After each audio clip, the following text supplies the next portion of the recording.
So recently, I decided to go back in time and play Super Mario Bros. 2. No, not the one with turnips and weird dream logic. I'm talking about the Lost Levels, the real sequel to the original Super Mario Bros. That was deemed too difficult for the Western audience back in the 80s. And let me just say, I got absolutely destroyed. This game is brutal. Within the first few levels, I was already questioning every gaming skill I thought I had. The Lost Levels isn't just a sequel, it's a test. A test of patience, reflexes, and sheer willpower. Every jump feels like a gamble. Every enemy placement feels like it was designed to mess with your head and the wind. Oh, the wind. If you've played it, you know exactly what I mean. What makes this game fascinating is how underrated it is in the Mario series. Most people think of Super Mario Bros. 2 and picture the Doki Doki Panic reskin with the vegetable pulling and Shy Guys.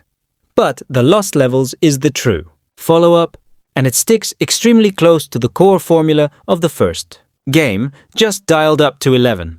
It's like Nintendo said, "Oh, you thought the first game was easy? Try this." And that wasn't by accident. Nintendo developed the Lost Levels as a direct response to the growing popularity of challenging platformers in Japan, particularly games like Adventure Island, which demanded tight controls and pixel-perfect timing. Shigeru Miyamoto and his team wanted to push players who had mastered the original Super Mario Bros. To their absolute limits. This wasn't meant to be a casual stroll through the Mushroom Kingdom.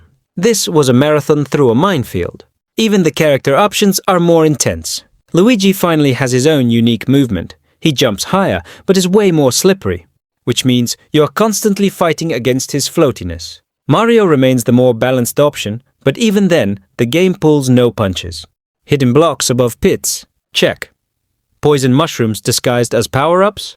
Oh yeah, warps that actually send you backward? Nintendo was clearly in their villain arc when they made this.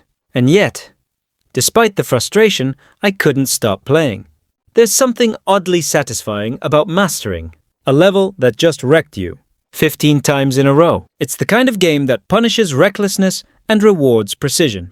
It made me slow down, rethink how I approached each section, and, honestly, appreciate the craftsmanship behind its difficulty.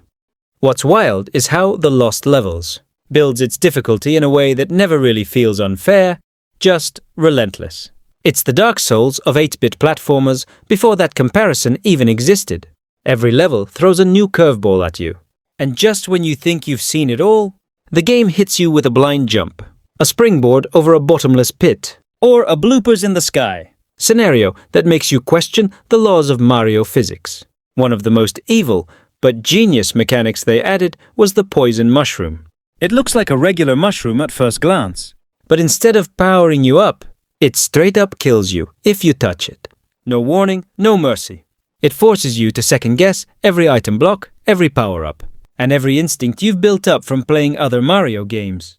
You start asking yourself, do I really need that mushroom? Or is it a trap? The level design feels like a puzzle in and of itself. You're not just running and jumping, you're studying the rhythm of enemies, timing impossible-looking jumps, and learning that sometimes the safest path is the one that looks the riskiest. The game doesn't want you to play fast, it wants you to play smart. You're constantly adapting, and that's what makes it so addictive, even when it's infuriating. It also has this strange, charming minimalism.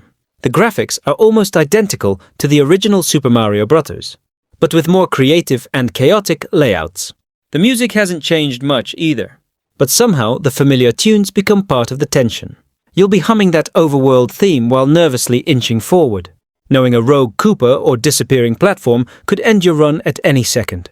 And you know what? Finishing this game feels earned. Every world you complete feels like a badge of honor, and that final level. Pure madness. Hammer Bros, tricky jumps, and an ending that really makes you feel like you just climbed the hardest mountain in retro gaming.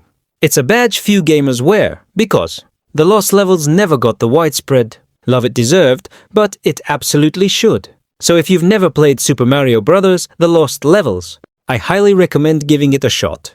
It's not for the faint of heart. But if you're into old-school challenges and want to experience one of the most punishing yet rewarding Mario titles ever made, this is the one. Stick around till the end of this video because I'll be showing you the full ending of the game. Trust me, after everything this game throws at you, that ending feels like a true victory screen. This isn't just another Mario game, it's a hidden gem that deserves way more respect. Let's finish this journey together.